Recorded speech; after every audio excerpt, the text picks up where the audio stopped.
Initially, we were three friends.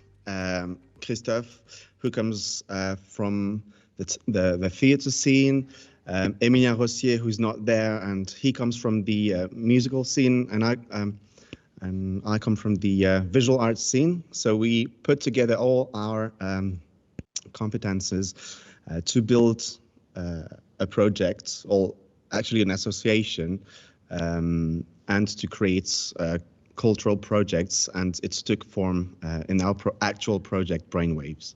And we associated ourselves with Zero Terra. I'm Yael Sidler, so I'm the co-founder of Zero Terra. We are a group of 7 person. We all finished ECAL in media design, and we formed a design lab where we work with virtual reality, user experience, and 3D visual. We decided to join the project Brainwave. Brainwaves is a theater play in VR, so we wanted to tell a story about what it could be to be inside somebody's head and how imagination can be represented. And VR is a perfect tool to immerse the audience in what we want them to experience.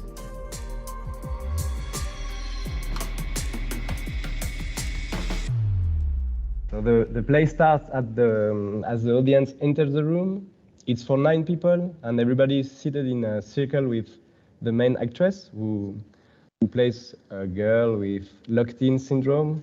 That means she's conscious and in a paralyzed body.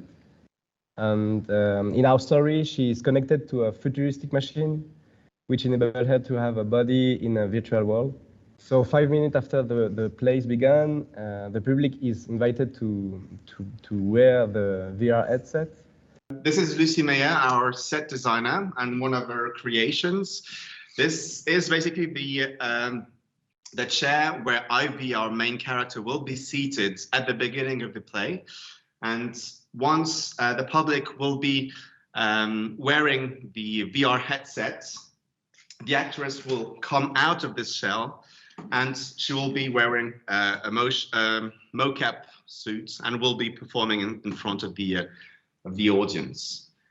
Depending on which emotion she will be feeling, her avatar will change, or the aspect of the avatar will change during the play. We're gonna try to put some smells too inside of the stage. We're gonna try to because we are working in 3 different levels of hearing, with a sound system, how to say it? Surround sound system with 8 speakers. And then the voice of the actress. And then the sound system of the headsets is just external right here. So that enables the public to hear the speakers or the VR headsets as well as the voice of the actress.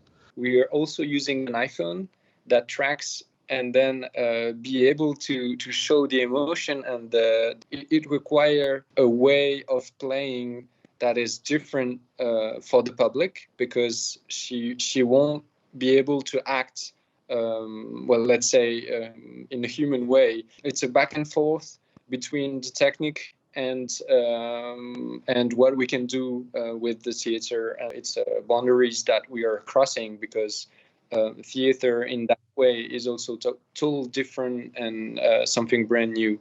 And I think that part of the technology is a good discovery, let's say. The advantage of our play is that it can be shown in theaters as well as in art spaces and festivals, as long as they're not too much noise. But it can be shown quite everywhere.